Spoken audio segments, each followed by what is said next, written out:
এই অস্ত্রটি হল পৃথিবীর সবথেকে শক্তিশালী জাদুকরী অস্ত্র, যেটা কোনো মানুষের কাছে থাকলে সে হয়ে যায় পুরো পৃথিবীর রাজা।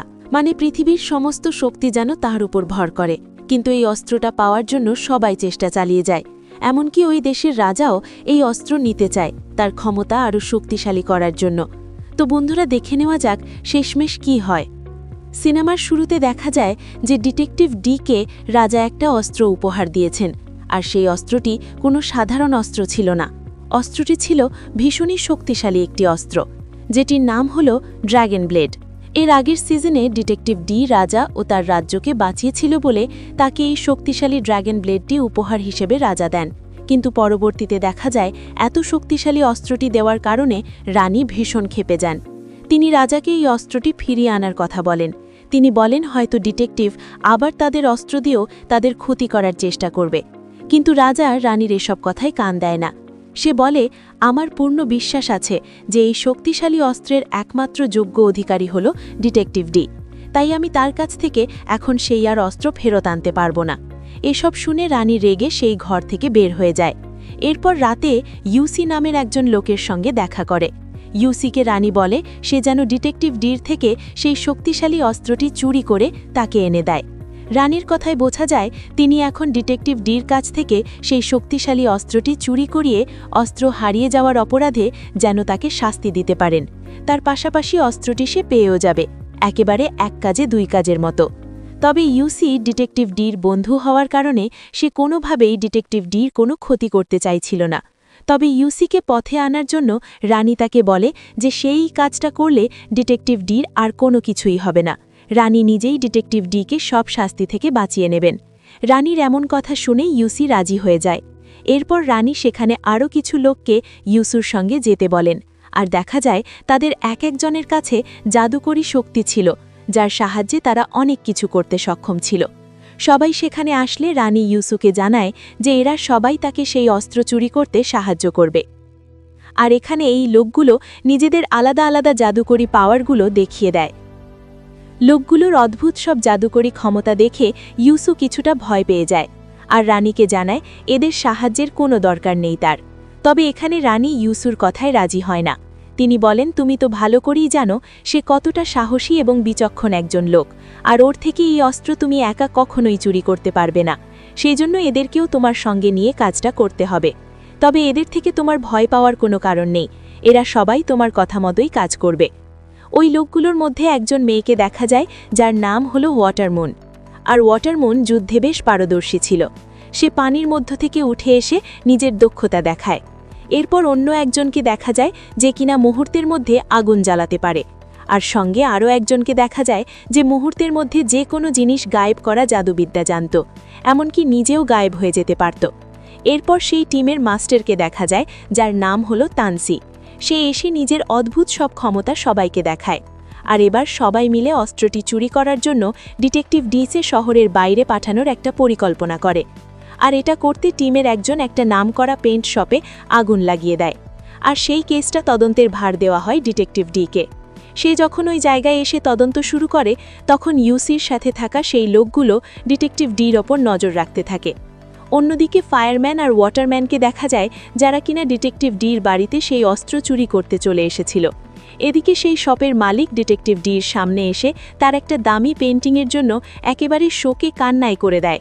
তবে সৌভাগ্যবশত অনেক খুঁজে ডিটেকটিভ ডি সেই পেইন্টিংটা খুঁজে পায়। কিন্তু ডিটেকটিভ ডি একটা সন্দেহ করে তার সাথীদের ওই পেইন্টিং ধরতে বারণ করে দেয়। কিন্তু এরই মধ্যে সেই শপের মালিক বারণ না শুনে সেও সেই পেইন্টিংটা হাতে তুলে নেয়।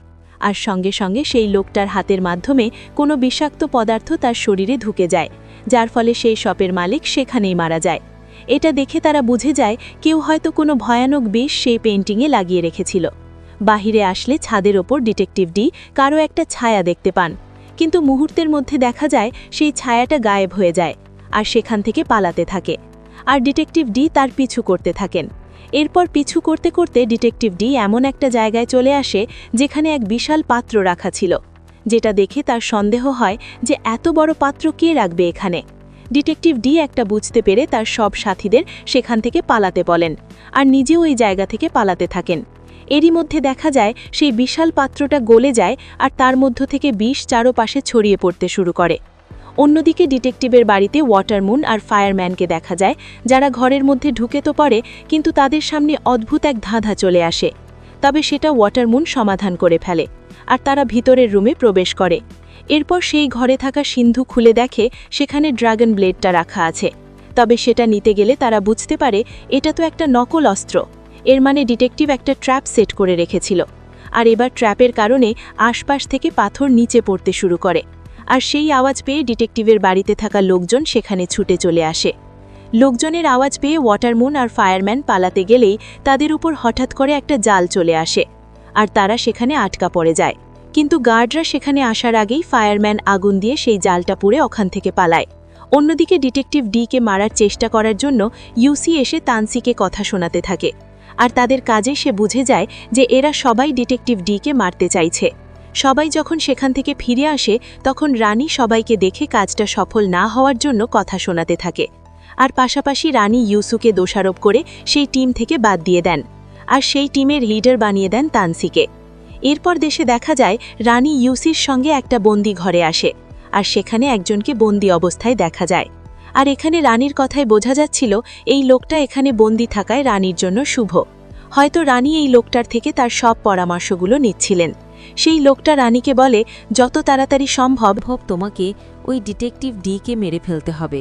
এরপর ইউসি সেখান থেকে বেরিয়ে সোজা ডিটেকটিভ ডির কাছে চলে আসে। তবে এখানে ডিটেকটিভ ডি ইউসি কিছু ব্যাখ্যা করার আগেই সেই ইউসিকে বলে, আমি সবটা জানি, তোমাকে বলতে হবে না, আর আমি এটা খুব ভালো করেই জানি যে তুমি এসব রানীর কথা বাধ্য হয়ে করেছিলে। আর এখানে ডিটেকটিভ ডি ইউসিকে একটা ধাঁধা সমাধান করতে দেন, আর জানা যদি সে ওই ধাঁধা সমাধান করতে পারে তাহলে ওই ড্রাগন ব্লেডটা সে পেয়ে যাবে। আর এখানে ডিটেকটিভ ডি ইউসিকে জানায় এই রাজ্যে অনেক বড় একটা বিপদ ঘনিয়ে আসছে, আর সেটা থেকে মুক্তি পেতে হলে তাদের দুজনকে একসঙ্গে কাজ করতে হবে। এসব বলার পর ডিটেকটিভ ডি সেখান থেকে চলে যায়, কারণ ডিটেকটিভ ডি বুঝে গিয়েছিল যে সামনে তাকে অনেক বাধার সম্মুখীন হতে হবে। পরের দৃশ্যে ডিটেকটিভ ডি একজন সহকারীকে দেখা যায় যে কিনা একটা বাজারে ঘোরাফেরা করছিল, আর তাকে অনুসরণ করে ওয়াটারমুনও সেখানে চলে এসেছিল।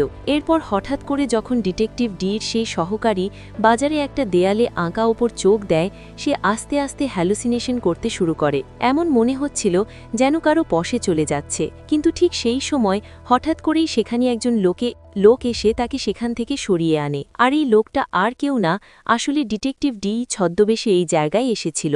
এরপর সেখানে একজন মুখোশ পরা লোক আসে, আর তার কর্মকাণ্ড দেখে স্পষ্ট বোঝা যাচ্ছিল যে সে কোনো কালো জাদু করছে, আর সে একটা পুতুল নিয়ে কালো জাদু প্রয়োগ করছিল। অন্যদিকে রানীকে দেখা যায় যে কিনা লোকদেরকে নিয়ে এসে ডিটেকটিভ ডির সঙ্গে দেখা করে, কিন্তু সেখানে এসে সে ডিটেকটিভ ডির সঙ্গে দেখা করতে পারে না। ডিটেকটিভ ডি এর লোকেরা রানীকে জানায় ডিটেকটিভ ডি তার বাবা মার সঙ্গে দেখা করতে গ্রামে গিয়েছে, আর এবার রানী সুযোগ পেয়ে সবাইকে জানায় সে ড্রাগন ব্লেড হারিয়ে ফেলেছে, আর এত বড় একটা অস্ত্র হারিয়ে ফেলার অপরাধে ডিটেকটিভ ডিকে তার পদ থেকে বহিষ্কার করে দেয়। এসব শুনে ডিটেকটিভ ডি এর সেই লোকটি এসব খবর জানাতে ডিটেকটিভ ডি এর কাছে যাওয়ার জন্য সেখান থেকে বেরিয়ে পড়ে। তবে দেখা যায় পেছন থেকে ওয়াটারমুন লোকটাকে অনুসরণ করে এগিয়ে যেতে থাকে, কিন্তু কেউ যে তাকে অনুসরণ করছে সেটা সেই সহকারী বুঝে ফেলে, আর বুদ্ধি করে সেখান থেকে ওয়াটারমুনের চোখে ধুলো দিয়ে ডিটেকটিভ ডি এর কাছে চলে আসে, আর সব ঘটনা তাকে খুলে বলে। এখানে ডিটেকটিভ ডি এর কাছে সেই একই প্রতীকটি দেখা যায় যেটা কিনা বাজারে একটা দেয়ালে আঁকা ছিল। এরপর ডিটেকটিভ ডি তার সহকারীকে এই প্রতীকটার মানে বলতে থাকে। সেই তার সহকারীকে বলে এই প্রতীকটা উইনোওয়ারি নামের একজন বানিয়েছিল। সেই ছিল বড় মাপের জাদুকর। সে রাজ্যকে একবার রক্ষা করার কারণে এখানকার রাজা তাকে দরবারে একটা চাকরিও দিয়েছিল। তবে কিছু সময়ের পর রাজা বুঝতে পারে উইনোওয়ারি তার রাজ্যটা কেড়ে নিতে পারে আর নিজেই রাজা হয়ে বসতে পারে, আর এই ভয়ে রাজা তখন উইনোওয়ারিকে বন্দী করে কারাগার করে দিয়েছিল। কিন্তু উইনোওয়ারির আরও অনেক লোক আছে যারা কিনা এখন এই রাজ্যে ঘুরে বেড়াচ্ছে, আর উইনোওয়ারির এই প্রতীকটা দিয়ে যে কোনো মানুষকে কিছু মুহূর্তের মধ্যে হিপনোটাইজ করা সম্ভব। আর উইনোওয়ারির লোকেরা এখন যে কোনোভাবে উইনোওয়ারিকে মুক্ত করে এ রাজ্য দখল করার পরিকল্পনায় আছে। আর এখানে ডিটেকটিভ ডি এর কথা শুনে বোঝা যাচ্ছিল রানী সেই লোকের সঙ্গে কারাগারে গিয়ে কথা বলেছিল, আর হয়তো এই উইনোওয়ারি রানীকে তার জাদু বলে হিপনোটাইজ করে ফেলেছে, আর রানীও তার কথা অনুসরণ করতে থাকে। অন্যদিকে ইউসিকে দেখা যায় সেই ডিটেকটিভ ডি দেওয়া সেই ধাঁধাটা শেষমেশ সমাধান করে ফেলেছে আর যেখানে সেই ড্র্যাগন ব্লেডটা রয়েছে সেই জায়গায় চলে আসে আর সেখান থেকে ড্র্যাগন ব্লেডটা খুঁজে পেয়ে যায়। তবে এবার ইউসুর মনে এই প্রশ্নটা ঘুরপাক খেতে থাকে যে কি এমন আছে এই ড্র্যাগন ব্লেডের মধ্যে যে কারণে এত সব ঘটনা ঘটছে। ইউসু কিছুতেই এর কারণ খুঁজে পাচ্ছিল না। তবে এরই মধ্যে সেই জায়গায় উইনোয়ারির একজন লোক এসে পড়ে আর ড্র্যাগন ব্লেডটা ইউসির হাতে দেখতে পেয়ে তার উপর হামলা করে দেয়। ইউসুও থেমে না থেকে পাল্টা আক্রমণ করে দেয় আর অনেকক্ষণ দুজনের ভয়ানক ফাইটের পর ইউসু সেই লোকটাকে তার তলোয়ার দিয়ে অনেকটা আঘাত করে ফেলে আর সেই লোকটাকে পরাজিত করে ফেলে। ড্র্যাগন ব্লেডের এত শক্তি দেখে তো ইউসু অনেক অবাক হয়ে যায় আর এটা খুব ভালো করে সে বুঝে যায় কেন এই অস্ত্রের জন্য এত সব ঘটনা ঘটল। এরপরে ড্র্যাগন ব্লেডটা নিয়ে ইউসি রাজমহলে চলে আসে। তবে তার মনে সন্দেহ তৈরি হয় যে সে এটা রানীকে দেবে কিনা। সে ভাবে যদি এটা দেওয়ার পরও রানী তার বন্ধু ডিটেকটিভ ডিকে মেরে ফেলে। এসব ভেবে ইউসু অনেক চিন্তায় পড়ে যাচ্ছিল। এরপর ইউসু যখন রানীর কাছে আসে সে দেখে রানী ওই জাদুকরগুলোকে অনেক দায়িত্ব দিচ্ছিলেন।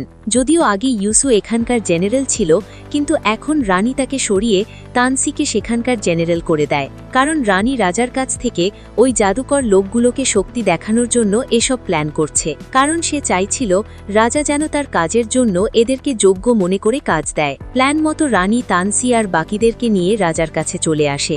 এরপর রাজা সেখানে আসলে তানসি নিজের শক্তি দিয়ে মেঘের মতো একটা পরিবেশ সৃষ্টি করে আর তাদের টিমের একজন সেই মেঘের মধ্যে বাজ সৃষ্টি করে আর দেখতে দেখতে জাদুর মাধ্যমে সেখানে একটা ঝড় তৈরি করে ফেলে তারা। কিন্তু কিছুক্ষণ পর দেখা যায় সেই ঝড়টা তানসির কন্ট্রোলের বাইরে চলে যাচ্ছে। সে চেষ্টা করে আর সেই ঝড়টাকে থামাতে পারছিল না, যার কারণে পুরো জায়গাতে ঝড়টার অন্ধকার ছড়িয়ে দেয়। এরই মধ্যে আবার সেখানে থাকা ড্র্যাগনের মূর্তি জীবিত হয়ে যায় আর সে ওখানে থাকা সবার ওপর আক্রমণ করে দেয়, এমনকি নিজের মুখ থেকে আগুনের গোলা ছুঁড়ে মারতে শুরু করে। এটা দেখে সেই ফায়ার ম্যাজিশিয়ান তাকে থামাতে উল্টো আগুন ছুড়তে থাকে। এটা দেখে সেই ড্র্যাগনটা গিয়ে তার ওপরেই হামলা করে দেয় আর ফায়ারম্যানকে সেখানে পুড়িয়ে মেরে ফেলে।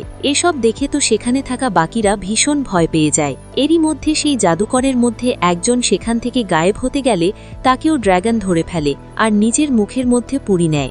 এসব দেখে সব সেনা সেখানে চলে আসে আর ড্র্যাগনের ওপর আক্রমণ করে দেয়, কিন্তু তার আগেই ড্র্যাগন সেই রুমের ছাদ ভেঙে সেখান থেকে চলে যায়। অন্যদিকে ইউসু খবর পায় তাদের রাজা সৈন্যদের ওপর কারা জানি আক্রমণ করছে।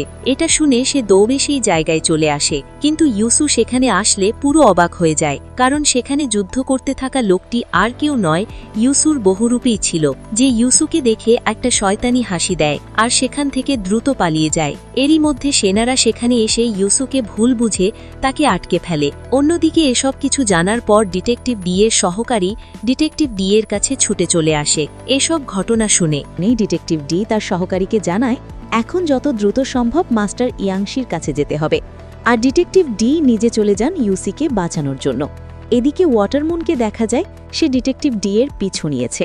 তবে হঠাৎ করে সেখানে অদ্ভুত মুখোশ পরা তিনজন এসে হামলা করে দেয়। ওয়াটারমুনও নিজেকে বাঁচাতে সেখান থেকে পালাতে থাকে, কিন্তু হঠাৎই এক অদ্ভুত শক্তির মাধ্যমে তিনজন লোক আকাশে উড়ে যায় আর শয়তানের রূপ ধারণ করে।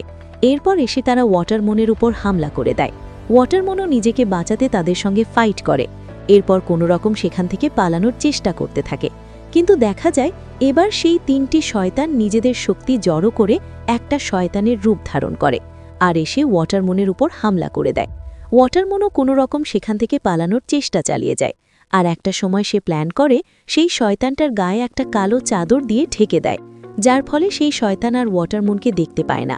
আর এই সুযোগ নিয়ে ওয়াটারমুন পার কাছে থাকা ছুরি দিয়ে সেই শয়তানটার উপর হামলা করে দেয়। এরপর যখন চাদর সরায় সে একেবারে তো অবাক হয়ে যায়, কারণ সে তো আসলে রানীর ছিল। এখানে রানী ওয়াটারমুনকে ঘায়েল করে ফেলে, কিন্তু তাও নিজেকে বাঁচাতে কোনোরকম সেখান থেকে পালিয়ে আসে ওয়াটারমুন। তাও রানী তার পিছু ছাড়ছিল না। ওয়াটারমুন কোনোরকমভাবে লুকিয়ে একটা ফার্ম হাউসে এসে লুকিয়ে পড়ে, কিন্তু তার অবস্থা অনেক খারাপ হয়ে গিয়েছিল। তবে সৌভাগ্যবশত সেখানে ডিটেকটিভ ডি এর সহকারী ফাঁকায় সে ওয়াটারমুনকে বাঁচিয়ে নেয়। এদিকে উইনারির লোকগুলোকে দেখা যায় যারা কিনা পুরো রাজ্যের লোকদেরকে বশ করতে শুরু করে দিয়েছিল, আর সবাই স্মৃতি নষ্ট করে দিতে থাকে। অন্যদিকে ডিটেকটিভ ডি এসে ইউসিকে সেখান থেকে বাঁচিয়ে নেয় আর ইউসিকে বলে আমাদের রাজ্য অনেক বিপদের মধ্যে রয়েছে, এবার আমাদের দুজনকে একসঙ্গে লড়াই করতে হবে। এরপর যখন তারা খোঁজ করতে করতে রানীকে পেয়ে যায় তখন দেখতেই পায় রানী নিজের সঙ্গে পাগলের মতো কথা বলছে। এসব দেখে সবাই বুঝে যায় রানীকে কোনোভাবেই হিপনোটাইজ করে রাখা হয়েছিল, আর এ হলো আসল রানী। আর এতদিন যে তাদের সামনে ঘুরে বেড়াচ্ছিল সে আসলে উইনারির একজন ছিল। এইসব দেখে ডিটেকটিভ ডি আর বাকিরা রানীকে সেখান থেকে মুক্ত করে ফেলে। অন্যদিকে নকল রানী উইনারিকে সেখান থেকে নিয়ে যায়। এদিকে ডিটেকটিভ ডি এর সেই সহকারীকে দেখা যায় সে এতক্ষণে মাস্টারের সঙ্গে দেখা করতে একটা জঙ্গলের মধ্যে চলে এসেছিল। তবে সেখানে গেলে সে আশেপাশে অনেক পাথর দেখতে পায়, আর হঠাৎ করে সেখানে বিশাল আকৃতির একটা গরিলা এসে হাজির হয়। প্রথমত ডিটেকটিভ ডি এর সহকারী ভীষণ ভয় পেয়ে যায়, কিন্তু সে লক্ষ্য করে ওই গরিলাটার সামনে একটা পোর্টাল খুলে যাচ্ছিল, আর সে নতুন একটা দুয়ারের মধ্যে প্রবেশ করে। এরপর সেখানে সে একটা অদ্ভুত মাছকে দেখতে পায় যে কিনা কথা বলতে পারছিল। এখানে সেই মাস্টার বলে, তোমাকে মাস্টার ইয়াংশির সাথে দেখা করতে হলে আরও ম্যাজিকের সম্পর্কে জানতে হবে, আর এরপরে তুমি তার সঙ্গে দেখা করার সুযোগ পাবে। আর এটা থেকে বোঝা যায় যে মাস্টার ইয়াং অনেক বড় একটা জাদুকর। আর কিছুক্ষণ পর দেখতে দেখতে সবকিছু আবার হাওয়ায় মিলিয়ে যায়, এই জায়গাটা আগের মতো হয়ে যায়। এরপর তাকে ধরে সেই গরিলাটা জঙ্গলের একেবারে পাশে নিয়ে আসে। পরের দিন সকালে ডিটেকটিভ ডি এর সহকারী ডিটেকটিভ ডি এর কাছে ছুটে চলে আসে, আর তাকে সব কিছু জানায়। বলে মাস্টার ইয়াং এখন তাদের সাহায্যের জন্য আসতে পারবে না, কিন্তু উনি একটা চিঠি পাঠিয়ে দিয়েছে। ডিটেকটিভ ডি সেটা পড়ে বুঝতে পারে এখানে কিছু মন্ত্র লেখা রয়েছে। এদিকে উইনারিকে দেখা যায় সে এবার রাজ্যটাকে দখল করতে যুদ্ধের জন্য প্রস্তুত হচ্ছিল। আর এখানে সেই ফায়ার ম্যাজিশিয়ানকে দেখা যায়, আর তাদের কথা থেকে বোঝা যায় সেই দিনের ওই ড্রাগনটাকে প্ল্যান করে সবার সামনে ছাড়া হয়েছিল। আর এই ফায়ার ম্যাজিশিয়ান এতদিন ধরে উইনারির হয়ে কাজ করে আসছিল। আর এবার উইনারি রাজ্যের উপরে এসে হামলা করে দেয়, আর দেখা যায় রাজ্যের সীমান্তের বাইরে থেকে বিশাল আকৃতির এক মনস্টার সামনের দিকে এগিয়ে আসতে থাকে। এই মনস্টার বাইরে থেকে নিজের হাত দিয়ে সেখানে থাকা সৈন্যদেরকে মারতে শুরু করে, যা দেখে বাকি সৈন্যরা তো ভীষণ ভয় পেয়ে যায়। তাও সাহস করে সবাই হামলা করতে থাকে, কিন্তু দেখা যায় এত বড় মনস্টারে এতে কিছুই হচ্ছে না। আর এবার ডিটেক্টের মনে পড়ে তার মাস্টারের দেওয়া সেই মন্ত্রর কথা। সে তখন সব সৈন্যদেরকে এই মন্ত্র জোরে জোরে উচ্চারণ করতে বলে, আর সেই মন্ত্রটা পড়া শুরু করার সঙ্গে সঙ্গে কিছু বিশাল গাছ এসে ওই মনস্টারকে আটকাতে শুরু করে। আর এসব দেখে উইনারের লোকেরা পিছন থেকে সৈন্যদের উপর হামলা করে দেয়, আর পিছন থেকে হঠাৎ আক্রমণের ফলেই অনেকে সেখানে মারা যায়। এসব দেখে ডিটেকটিভ ডি সবাইকে তাদের দ্বিতীয় পরিকল্পনা অনুযায়ী কাজ করার অর্ডার দেন। এটা শুনে ডিটেকটিভ ডি এর সহকারী দৌড়ে একটা রুমে চলে আসে, আর সেখানে রাখা বিশাল একটা ঘণ্টা বাজাতে শুরু করে। আর এই আওয়াজে কিছু সৈন্য রাজমহলের দিকে এগিয়ে যেতে শুরু করে, আর তাদেরকে আসতে দেখে উইনারির লোকেরা তাদের কালো জাদু শুরু করে দেয়। আর সেই কারণে মহলের দিকে আসতে থাকা সৈন্যরা হ্যালিসিলেশন করতে শুরু করে, আর তাদের সামনে এক বিশাল মনস্টার চলে আসে। আর সেই মনস্টার তাদের তীরের মতো চিপা তাদের দিকে ছুঁড়ে মারছে। আর এসব দেখে সেই সৈন্যরা ভয়ে কিছুই করতে পারছিল না। আর এবার ডিটেকটিভ ডি সবার সামনে সেখানে চলে আসে, আর ড্র্যাগন ব্লেডটার সামনে উঁচু করে ধরে, আর সঙ্গে সঙ্গে সবার হ্যালিসিলেশন কেটে যায়। আর বোঝা যায় এই অস্ত্রটা আসলে কত শক্তিশালী একটি অস্ত্র। উইনারি সেখানে আসলে ডিটেকটিভ তাকে হার স্বীকার করার কথা বলে, কিন্তু এরই মধ্যে উইনারির কিছু লোক প্ল্যান করে ডিটেকটিভ ডি এর পা বেঁধে তাকে উল্টো ঝুলিয়ে দেয়। আর এবার উইনারি আবারও তার কালো জাদু শুরু করে দেয়, যার ফলে রাজ্যের সীমান্তের বাইরে থেকে বিশাল এক মনস্টার রাজ্যের মধ্যে ঢুকে পড়ে, আর এসে এসে ডিটেকটিভ ডিকে নিজের হাতের মধ্যে তুলে নেয়। এসব দেখে ইউসি ডিটেকটিভ ডিকে যে দড়ির সাহায্যে আটকে রেখেছিল সেটা কেটে ফেলে। আর এদিকে সেই ড্র্যাগনটা ডিটেকটিভ ডি এর সহকারী পেয়ে সেটা ইউসুরির দিকে ছুঁড়ে মারে, কিন্তু দুর্ভাগ্যবশত সেটা একটা ড্র্যাগন ধরে ফেলে, আর সেটা উইনারির হাতে দিয়ে দেয়। আর অস্ত্রটা হাতে পেয়ে উইনারি নিজেকে জয়ী ভাবতে থাকে। সে ভাবে সে তো এই যুদ্ধে জয়ী হয়ে গেছে। এদিকে ডিটেকটিভ ডি এর সহকারী ড্র্যাগন মারতে আসলে তার সামনে ওয়াটারমুন চলে আসে, আর তাকে বাঁচিয়ে নেয়। এদিকে উইনারি যখন জয়ের আনন্দ পালন করছিল, ঠিক সেই সময় মাস্টার ইয়াংশি সেই বিশাল হনুমানটা ওই জায়গায় চলে আসে, আর তার উপর মাস্টার ইয়াংশিও দাঁড়িয়েছিল। হনুমানটা এক লাফ দিয়ে এসেই উইনারির হাতে থাকা ড্র্যাগন ব্লেডটা ছিনিয়ে নেয়। এটা দেখে উইনারি তার উপর হামলা করতে জাদু করতে থাকে, আর সেই মনস্টারকে সেখানে নিয়ে আসে। আর এবার সেই মনস্টারটা এসেই হনুমানটার উপর হামলা করতে থাকে। সে মুখ থেকে একটা আঠালোর মতো অদ্ভুত কিছু প্রাণী হনুমানটার গায়ে ছেড়ে দেয়, কিন্তু দেখা যায় উল্টো সেই প্রাণীগুলো একটু পর গিয়ে সেই মনস্টার উপর আক্রমণ করে দেয়। এসব দেখে সেই মনস্টার নিজের শরীরে থাকা অসংখ্য অদ্ভুত আর ভয়ানক চোখ হনুমানের দিকে ছুঁড়ে মারে, আর সেগুলো ওই হনুমানের গায়ে লেগে একটা জেল টাইপের কিছু একটা তৈরি হয়ে হনুমানটাকে একেবারে ঢেকে ফেলে, কিন্তু মুহূর্তের মধ্যে মাস্টার ইয়াংশি সেটাকে ধ্বংস করে ফেলে। আর সে হনুমানটাকে নিয়ে ওই মনস্টারের একেবারে মাথার উপর চলে আসে, আর এসেই সেই হনুমানটা ওই মনস্টারের কানে বিকটাক চিৎকার করতে থাকে, যার ফলে সেই মনস্টারটা একেবারে ফেটে সেখানে ধ্বংস হয়ে পড়ে যায়। এরপর মাস্টার ইয়াংশি উইনারির সামনে চলে আসে আর তাকে শান্তভাবে বোঝানোর চেষ্টা করে যে লড়াই করে সে কিছুই লাভ করতে পারবে না। কিন্তু উইনারি কিছুই কানে দেয় না, সে আবারও তার কালো জাদু করতে থাকে, আর দেখা যায় এর ফলে মাস্টার ইয়াংশির মুখে কালো একটা প্রাণী পেঁচিয়ে ফেলেছে। কিন্তু মাস্টার ইয়াংশি একেবারে শান্ত দাঁড়িয়ে থাকে, আর মুহূর্তের মধ্যে দেখা যায় এই একই প্রাণী উইনারির মাথায় আটকে গেছে, আর সেই প্রাণীগুলো আস্তে আস্তে উইনারিকে সেখানেই অজ্ঞান করে ফেলে। অন্যদিকে মাস্টার ইয়াংশি সেই ড্রাগন ব্লেডের সাহায্যে ওই প্রাণীগুলোকে ধ্বংস করে ফেলে। এরপর সেই ড্রাগন ব্লেডটা আবারও ডিটেকটিভ ডি এর হাতে তুলে দেন, আর ডিটেকটিভ ডি এর কাজের জন্য তাকে সম্মান জানায়। আর এরই সঙ্গে সঙ্গে এই অসাধারণ সিনেমাটি এখানেই শেষ হয়ে যায়।